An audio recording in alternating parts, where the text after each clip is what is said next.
ADHD, attention deficit hyperactivity disorder, is one of the most common problems among children. It's said that 1 in 12 children have a significant amount of this problem.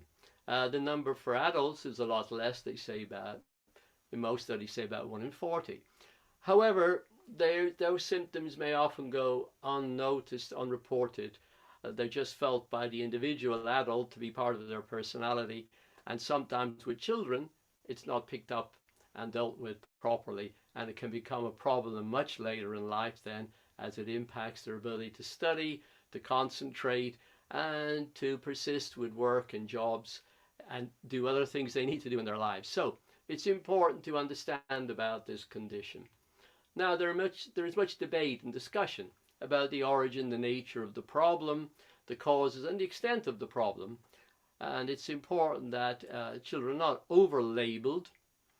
There are positive and negatives to labeling, of course, but children who have ADHD are not some of the highly active, energized children who are very excited and perhaps a bit rebellious to an extent.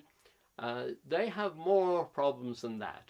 Because those are not necessarily problems, but they can become problems for parents who may not handle them very well. So ADHD is specifically about chronic debilitating problems which affect life, affect the quality of life for that individual and their outcomes in life. And it's generally thought of in 3 main forms. First, hyperactivity. Secondly, inattention. And thirdly, a combination of the two. And there are specific symptoms that must persist over about 6 months, and it must be visible in different settings, so we know they're just not reacting to a particular environment that they find difficult.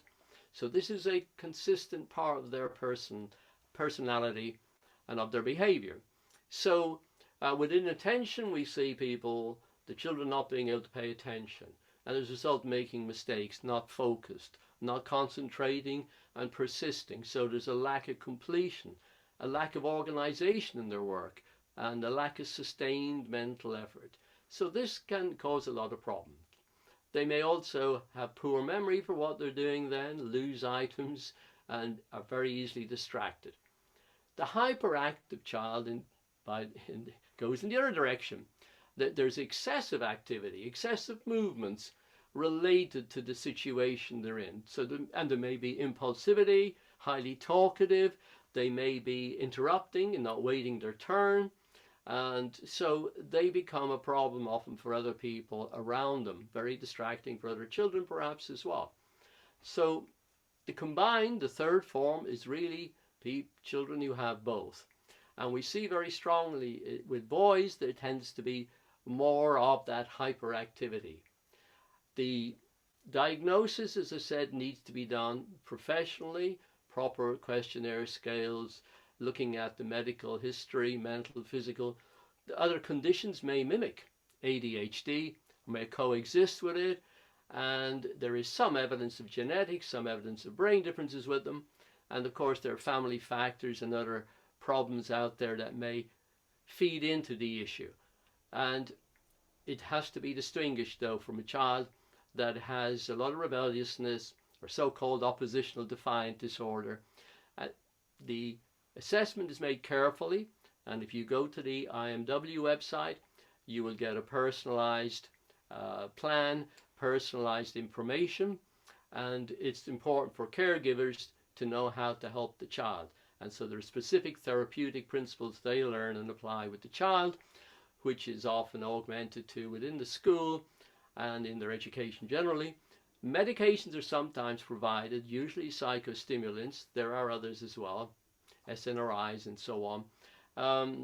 But generally, the most valuable, important thing for the parents are to start working with the child on that personalized plan, using medication, and in some cases that can be very, very helpful, but that personal therapy needs to be there, including for the adult.